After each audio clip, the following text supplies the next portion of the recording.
ಈ ಕಾರ್ಯಕ್ರಮದ ಪ್ರಾಯೋಜಕರು Gadiyar group of companies. Gadiar Group of Companies, synonymous with excellence and innovation, stands as your dynamic partner for progress. Gadiar Group ensures safety as guardians in firefighting and builds vibrant communities in real estate. Building tomorrow, today.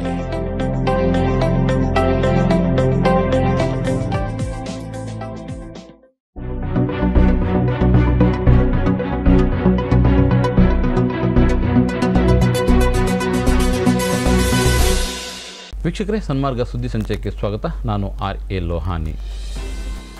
POCSO ಪ್ರಕರಣದಲ್ಲಿ ಮಾಜಿ CM BS ಯಡಿಯೂರಪ್ಪರವರಿಗೆ ಸದ್ಯದ ಮಟ್ಟಿಗೆ relief ಸಿಕ್ಕಿದೆ. March 15ರಂದು ಖುದ್ದು ವಿಚಾರಣೆಗೆ ಹಾಜರಾಗುವಂತೆ BS ಯಡಿಯೂರಪ್ಪರವರಿಗೆ 1ನೇ ತ್ವರಿತಗತಿ ನ್ಯಾಯಾಲಯ ಜಾರಿ ಮಾಡಿದ್ದ ಸಮನ್ಸ್ಗೆ ಶುಕ್ರವಾರ ಹೈಕೋರ್ಟ್ ತಡೆ ನೀಡಿದೆ. ಅಷ್ಟೇ ಅಲ್ಲದೆ ಯಡಿಯೂರಪ್ಪ ಖುದ್ದು ಹಾಜರಾತಿಗೂ ಹೈಕೋರ್ಟ್ ವಿನಾಯಿತಿ ನೀಡಿದೆ.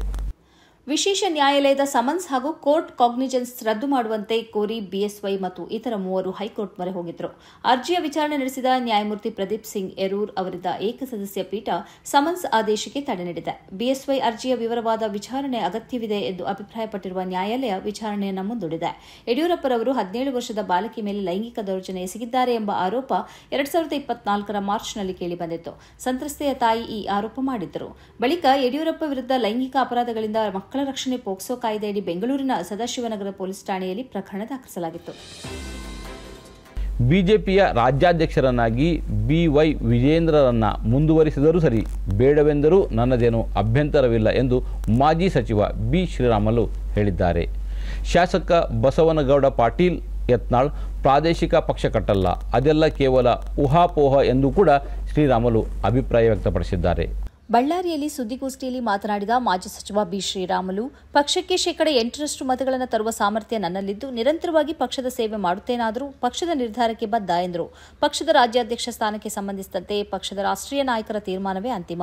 ಅವರ ಜೊತೆ ಈಗಾಗಲೇ ಮಾತನಾಡಿದ್ದೇನೆ. ಎಲ್ಲರಿಗೂ ಅವಕಾಶ ಸಿಗಲಿದೆ ಎಂಬ ಭರವಸೆ ನೀಡಿದ್ದಾರೆ. ಅದಕ್ಕಾಗಿ ತಾಳ್ಮೆ ವಹಿಸಬೇಕು, ಸಮಯ ಬರಬೇಕು, ಅಲ್ಲಿಯವರೆಗೆ ಕಾಯಬೇಕು. ಈಗಾಗಲೇ ಪಕ್ಷ ನನಗೆ ಸಾಕಷ್ಟು ಅವಕಾಶ ನೀಡಿದೆ ಎಂದು ಹೇಳಿದರು. ಶಾಸಕ ಬಸನಗೌಡ ಪಾಟೀಲ್ ಯತ್ನಾಳ್ ಪ್ರಾದೇಶಿಕ ಪಕ್ಷ ಕಟ್ಟಲ್ಲ, ಅದೆಲ್ಲ ಕೇವಲ ಊಹಾಪೋಹ. ರಾಜ್ಯದಲ್ಲಿ JDS ಹೊರತುಪಡಿಸಿ ಪ್ರಾದೇಶಿಕ ಪಕ್ಷ ಕಟ್ಟಿ ಯಶಸ್ವಿಯಾದವರು ತೀರಾ ಕಡಿಮೆ. ನಾನು ಸಹ ಪಕ್ಷ ಕಟ್ಟಿದ್ದೇನೆ, ಅದರ ಬಗ್ಗೆ ನನಗೆ ಗೊತ್ತು.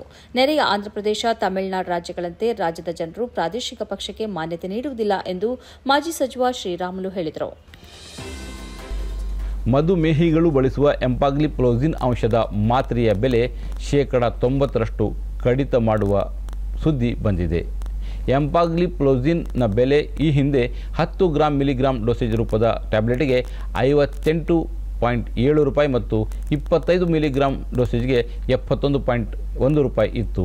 ಇದೀಗ ಅದು ಕಡಿಮೆಯಾಗಿದೆ. ಪೇಟೆಂಟ್ ಅವಧಿ ಮುಗಿದ ಕಾರಣ ಹಲವಾರು ದೇಶೀಯ ಔಷಧ ತಯಾರಕರು ಜೆನೆರಿಕ್ ಮಾದರಿ ಬಿಡುಗಡೆ ಮಾಡುವುದಾಗಿ ಘೋಷಿಸಿವೆ. ಮಧುಮೇಹ ಔಷಧ ಎಂಪಾಗ್ಲಿಪ್ಲಾಜಿನ್ನ ಮೇಲೆ 90% ಕುಸಿದಿದೆ. Mankind pharma, Alkem laboratories, Glenmark, corona remedies ಕೆಲವು ಕಂಪನಿಗಳನ್ನು ಬಿಡುಗಡೆ ಮಾಡಿದ್ದು ಹೆಚ್ಚಿನ ಭಾರತೀಯ ರೋಗಿಗಳಿಗೆ ಈ ಔಷಧವನ್ನು ಕೈಗೆಟುಕುವಂತೆ ಮಾಡಿದೆ. ಮಾರುಕಟ್ಟೆ ಪಾಲಿನ ದೃಷ್ಟಿಯಿಂದ ಭಾರತದ 4ನೇ ಅತಿದೊಡ್ಡ ಕಂಪನಿಯಾದ ಮ್ಯಾನ್ಕೈಂಡ್ ಫಾರ್ಮಾ 10 ಮಿಲಿಗ್ರಾಂ ಟ್ಯಾಬ್ಲೆಟ್ಗೆ ₹5.49 ಮತ್ತು 25 ಮಿಲಿಗ್ರಾಂ ಟ್ಯಾಬ್ಲೆಟ್ಗೆ ₹9.9 ಮಾರಾಟ ಮಾಡುವುದಾಗಿ ತಿಳಿಸಿದೆ. ಇದು 90%ಕ್ಕಿಂತ ಹೆಚ್ಚು ಅಗ್ಗವಾಗಿದೆ. ಬಿಜೆಪಿ ಮತ್ತು RSS ಎರಡು ಅಪಾಯಕಾರಿ ಮತ್ತು ಕಪಟತನವಿರುವ ಶತ್ರುಗಳು. RSS ಎಂದರೆ ವಿಷವಿದ್ದಂತೆ ಎಂದು ರಾಷ್ಟ್ರಪಿತ ಮಹಾತ್ಮ ಗಾಂಧೀಜಿಯವರ ಮರಿಮೊಮ್ಮಗ ತುಷಾರ್ ಗಾಂಧಿ ಆರೋಪಿಸಿದ್ದರು. ತಮ್ಮ ಈ ಹೇಳಿಕೆಯನ್ನು ಹಿಂಪಡೆಯಲು ಮತ್ತು ವಿಷಾದ ವ್ಯಕ್ತಪಡಿಸಲು ನಿರಾಕರಿಸಿರುವ ತುಷಾರ್ ಗಾಂಧಿಯನ್ನು ಬಂಧಿಸಬೇಕು ಎಂದು ಕೇಸರಿ ಪಡೆ ಶುಕ್ರವಾರ ಒತ್ತಾಯಿಸಿದೆ. ಕೇರಳದ ತಿರುವನಂತಪುರದ ನಯ್ಯಟ್ಟಿಂಕರದಲ್ಲಿ ಗಾಂಧಿವಾದಿ P ಗೋಪಿನಾಥನ್ ನಾಯರ್ರ ಪ್ರತಿಮೆ ಅನಾವರಣ ಸಂದರ್ಭದಲ್ಲಿ ಗುರುವಾರ ಮಾತನಾಡಿದ್ದ ತುಷಾರ್, ಬಿಜೆಪಿ ಮತ್ತು RSS ಎರಡೂ ಅಪಾಯಕಾರಿ ಹಾಗೂ ಕಪಟತನವಿರುವ ಶತ್ರುಗಳು. RSS ಎಂದರೆ ವಿಷವಿದ್ದಂತೆ ಎಂದು ಆರೋಪಿಸಿದ್ದರು. ತುಷಾರ್ರ ಈ ಹೇಳಿಕೆ ಖಂಡಿಸಿ ಬಿಜೆಪಿ ಮತ್ತು RSS ಕಾರ್ಯಕರ್ತರು ಅವರಿದ್ದ ಕಾರನ್ನು ತಡೆದು ಘೋಷಣೆ ಕೂಗಿದ್ದರು. ಕೊಚ್ಚಿ ಬಳಿಯ ಆಲುವದಲ್ಲಿ ಶುಕ್ರವಾರ ನಡೆದ ಕಾರ್ಯಕ್ರಮದಲ್ಲಿ ಮಾತನಾಡಿದ ತುಷಾರ್, ನಾನು ಒಮ್ಮೆ ನೀಡಿದ ಹೇಳಿಕೆಯನ್ನು ಹಿಂಪಡೆಯುವುದಿಲ್ಲ, ವಿಷಾದವನ್ನು ವ್ಯಕ್ತಪಡಿಸುವುದಿಲ್ಲ ಎಂದು ಸ್ಪಷ್ಟಪಡಿಸಿದ್ದಾರೆ. ನನ್ನ ಹೇಳಿಕೆ ನಂತರ ನಡೆದ ಬೆಳವಣಿಗೆಗಳು ಈ ದೇಶದ ದ್ರೋಹಿಗಳನ್ನು ಬಯಲಿಗೆಳೆಯಲು ಇನ್ನಷ್ಟು ಪ್ರೇರೇಪಿಸಿ ಬಲಿಷ್ಠಗೊಳಿಸಿವೆ. ಈ ಎರಡೂ ಸಂಸ್ಥೆಗಳ ವಿರುದ್ಧ ಕೈಗೊಳ್ಳಬೇಕಾದ ಹೋರಾಟವು ಸ್ವಾತಂತ್ರ್ಯ ಹೋರಾಟಕ್ಕಿಂತ ಅತ್ಯಗತ್ಯವಾಗಿದೆ.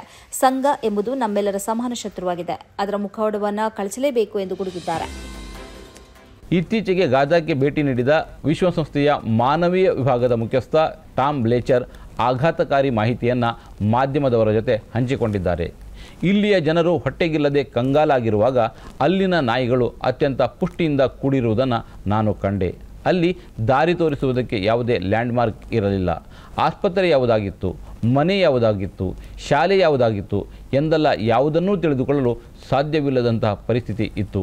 ನಾನು ಮೊದಲಾಗಿ ನೋಡಿದ್ದೇ ಅವಶೇಷಗಳ ನಡುವಿನಿಂದ ನಾಯಿಗಳು ಓಡುವುದಾಗಿತ್ತು. ಜೊತೆಗಿರುವ ವ್ಯಕ್ತಿಯೊಂದಿಗೆ ನಾನು ಕೇಳಿದೆ, ನಾಯಿಗಳು ಇಷ್ಟು ದಷ್ಟಪುಷ್ಟವಾಗಿರುವುದಕ್ಕೆ ಕಾರಣ ಏನು ಅಂತ. ಆತ ನಕ್ಕ. ಅವುಗಳಿಗೆ ಹೊಟ್ಟೆ ತುಂಬಿಸಿಕೊಳ್ಳುವುದಕ್ಕೆ ಬೇಕಾದಷ್ಟು ಇಲ್ಲಿ ಮೃತದೇಹಗಳು ಇವೆ. ಜನರು ತೆಳ್ಳಗಾಗಿರುವುದನ್ನು ನೀವು ನೋಡಿಲ್ಲವೇ? ಆತನ ಮಾತು ಕೇಳಿ ನಾನು ದಿಗ್ಮೂಢನಾದೆ ಎಂದು ಅವರು ಹೇಳಿದ್ದಾರೆ. ಮಾರ್ಚ್ 12ರಂದು ನಡೆದ ಪತ್ರಿಕಾಗೋಷ್ಠಿಯಲ್ಲಿ ಈ ಆಘಾತಕಾರಿ ಮಾಹಿತಿಯನ್ನು ಬಿಚ್ಚಿಟ್ಟಿದ್ದಾರೆ. ದಕ್ಷಿಣ ಗಾಜಾದಲ್ಲಿ ಆಗಿರುವ ವಿನಾಶವು ಪಶ್ಚಿಮ ಗಾಜಾದಲ್ಲಿ ಆಗಿರುವ ವಿನಾಶಕ್ಕಿಂತ ಭಾರಿ ಹೆಚ್ಚಿದೆ ಎಂದು ಅವರು ಹೇಳಿದ್ದಾರೆ.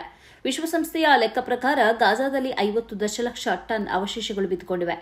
100 ಟ್ರಕ್ ಪ್ರತಿದಿನ ಕೆಲಸ ಮಾಡಿದರೂ ಈ ಅವಶೇಷಗಳನ್ನು ಅಲ್ಲಿಂದ ತೆರವುಗೊಳಿಸಲು 15 ವರ್ಷಗಳೇ ಬೇಕಾಗಬಹುದು. ಈ ಯುದ್ಧದಲ್ಲಿ ಮಹಿಳೆಯರು ಮತ್ತು ಮಕ್ಕಳು ಅತ್ಯಂತ ಹೆಚ್ಚು ಸಂಕಟವನ್ನು ಅನುಭವಿಸಿದ್ದಾರೆ ಎಂದು ಅವರು ಹೇಳಿದ್ದಾರೆ. ಹಮಾಸ್ನ ಜೊತೆ ಕದನ ವಿರಾಮ ಒಪ್ಪಂದದ ಕುರಿತಾದ ವಿವಾದವನ್ನು ಮುಂದಿಟ್ಟು ಇಸ್ರೇಲ್ ಇದೀಗ ಗಾಜಾಕ್ಕೆ ಸಾಗುವ ಎಲ್ಲ ನೆರವಿನ ವಾಹನಗಳನ್ನು ತಡೆದಿದೆ, ವಿದ್ಯುತ್ತನ್ನು ಸ್ಥಗಿತಗೊಳಿಸಿದೆ. ಇದು ಒಟ್ಟು ಪರಿಸ್ಥಿತಿಯನ್ನು ಇನ್ನಷ್ಟು ಬಿಗಡಾಯಿಸಿದೆ ಎಂದು ಅವರು ಹೇಳಿದ್ದಾರೆ. ಕಳೆದ 12 ದಿನಗಳಿಂದ ಗಾಜಾಕ್ಕೆ ಯಾವುದೇ ನೆರವಿನ ವಾಹನವನ್ನು ಇಸ್ರೇಲ್ ಬಿಟ್ಟುಕೊಟ್ಟಿಲ್ಲ ಎಂದು ಅವರು ಹೇಳಿದ್ದಾರೆ. ಈ ನಿರ್ಬಂಧಕ್ಕಿಂತ ಮೊದಲು ವಿಶ್ವಸಂಸ್ಥೆಯು 20,000ಕ್ಕಿಂತಲೂ ಅಧಿಕ ಟ್ರಕ್ಗಳನ್ನು ಬಿಟ್ಟುಕೊಟ್ಟಿತ್ತು. ಪ್ರತಿದಿನ ಸರಾಸರಿ 600ರಿಂದ 700ರವರೆಗೆ ಟ್ರಕ್ಗಳು ಗಾಜಾಕ್ಕೆ ಹೋಗುತ್ತಿದ್ದವು. ಅಲ್ಲಿರುವ 2 ದಶಲಕ್ಷ ಜನರಿಗೆ ನೆರವಾಗುತ್ತಿದ್ದವು ಎಂದು ವಿಶ್ವಸಂಸ್ಥೆ ತಿಳಿಸಿದೆ. ಜನವರಿ 19ರಂದು ಆರಂಭವಾದ ಕದನ ವಿರಾಮದ ಬಳಿಕ ಸುಮಾರು 2,000 ಫೆಲಿಸ್ತೀನಿ ಕೈದಿಗಳನ್ನು ಇಸ್ರೇಲ್ ಬಿಡುಗಡೆಗೊಳಿಸಿದೆ. ಹಾಗೆಯೇ 33 ಇಸ್ರೇಲಿ ಒತ್ತೆಯಾಳುಗಳನ್ನು ಹಮಾಸ್ ಬಿಡುಗಡೆಗೊಳಿಸಿದೆ. ಇದೀಗ ಗಾಜಾದಲ್ಲಿರುವ ನಾಯಿಗಳನ್ನು ಎತ್ತಿ ಹೇಳಿ ವಿಶ್ವಸಂಸ್ಥೆ ಅಧಿಕಾರಿ ನೀಡಿರುವ ಹೇಳಿಕೆಯು ಮಾಧ್ಯಮಗಳಲ್ಲಿ ಚರ್ಚೆಯಾಗುತ್ತಿದೆ ಮತ್ತು ಗಾಜಾದ ಪರಿಸ್ಥಿತಿಯ ಆಘಾತವನ್ನು ಲೆಕ್ಕ ಹಾಕಲಾಗುತ್ತಿದೆ. ಫೆಲೆಸ್ತೀನ್ ಪರ ಪ್ರತಿಭಟನೆ ನಡೆಸುತ್ತಿದ್ದ ವಿದ್ಯಾರ್ಥಿಗಳ ವಿರುದ್ಧ ಅಮೆರಿಕದ ಕೊಲಂಬಿಯಾ ಯೂನಿವರ್ಸಿಟಿ ಕ್ರಮ ಕೈಗೊಂಡಿದೆ. ಕಳೆದ ವರ್ಷ ಹ್ಯಾಮಿಲ್ಟನ್ ಹಾಲ್ನಲ್ಲಿ ಈ ಪ್ರತಿಭಟನೆ ನಡೆದಿತ್ತು. ಇದೀಗ ಆ ಪ್ರತಿಭಟನೆಯಲ್ಲಿ ಭಾಗಿಯಾದ ವಿದ್ಯಾರ್ಥಿಗಳನ್ನು ಸಸ್ಪೆಂಡ್ ಮಾಡಲಾಗಿದೆ ಮತ್ತು ಕಾಲೇಜಿನಿಂದ ಹೊರಹಾಕಲಾಗಿದೆ.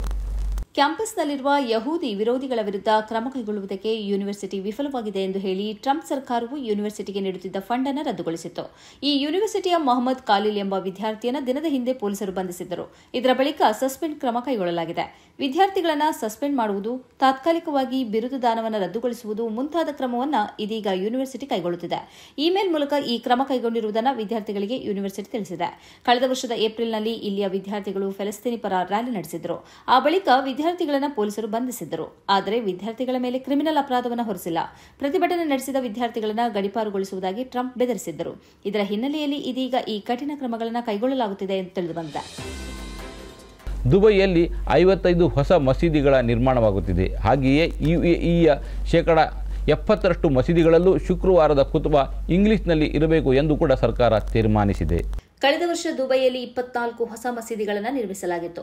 ಇದಕ್ಕಾಗಿ 17 ಕೋಟಿ 20 ಲಕ್ಷ ದಿರ್ಹಂ ಖರ್ಚು ಮಾಡಲಾಗಿತ್ತು. ಇದಲ್ಲದೆ ಇದೀಗ 55 ಮಸೀದಿಗಳ ನಿರ್ಮಾಣ ಕಾರ್ಯ ನಡೆಯುತ್ತಿದೆ. ಇದಕ್ಕಾಗಿ 47 ಕೋಟಿ 50 ಲಕ್ಷ ದಿರ್ಹಂ ಖರ್ಚು ಮಾಡಲಾಗುತ್ತಿದೆ. ಈ ಮಸೀದಿ ನಿರ್ಮಾಣ ಪೂರ್ತಿಯಾದರೆ 40,961 ಮಂದಿಗೆ ಪ್ರಾರ್ಥನೆ ನಡೆಸುವುದಕ್ಕೆ ಸೌಲಭ್ಯ ಒದಗಿಸಿದಂತಾಗುತ್ತದೆ ಎಂದು ಸರ್ಕಾರ ತಿಳಿಸಿದೆ. ಹಾಗೆಯೇ ಕತ್ ಭಾವವನ್ನು ಹೆಚ್ಚಿನ ಮಂದಿ ಅರ್ಥ ಮಾಡಿಕೊಳ್ಳುವುದಕ್ಕಾಗಿ 70% ಮಸೀದಿಗಳಲ್ಲಿ ಇಂಗ್ಲಿಷ್ನಲ್ಲಿ ಖುತ್ಬಾ ಮಾಡುವುದಕ್ಕೆ ನಿರ್ಧರಿಸಲಾಗಿದೆ ಎಂದು ಸರ್ಕಾರ ಹೇಳಿದೆ. ಇದು ಈ ಹೊತ್ತಿನ ಸುದ್ದಿ ಸಂಚಯ. ನಿರಂತರ ನೋಡ್ತಾ ಇರಿ ಸನ್ಮಾರ್ಗ ನ್ಯೂಸ್, ಸುದ್ದಿಗಳ ಸಂತೆಯಲ್ಲಿ ಸತ್ಯದ ಮೊಂಬತ್ತಿ.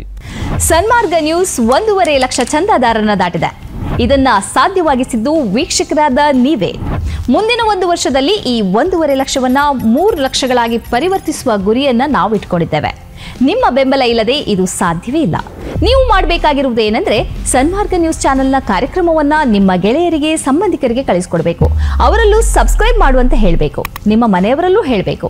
ಸುದ್ದಿಗಳ ಸಂತೆಯಿಂದ ಸತ್ಯದ ಸುದ್ದಿಯನ್ನ ಹೆಕ್ಕಿಕೊಡುವ ನಮ್ಮ ಪ್ರಯತ್ನ ಮುಂದುವರಿಯಬೇಕಾದ್ರೆ ನೀವು ಇಷ್ಟನ್ನಾದರೂ ಮಾಡಲೇಬೇಕು. ಜೊತೆಗೆ ಪಕ್ಕದಲ್ಲಿರುವ QR ಕೋಡ್ ಅನ್ನ ಬಳಸಿ ನಮಗೆ ಆರ್ಥಿಕವಾಗಿ ಶಕ್ತಿ ತುಂಬಬೇಕು.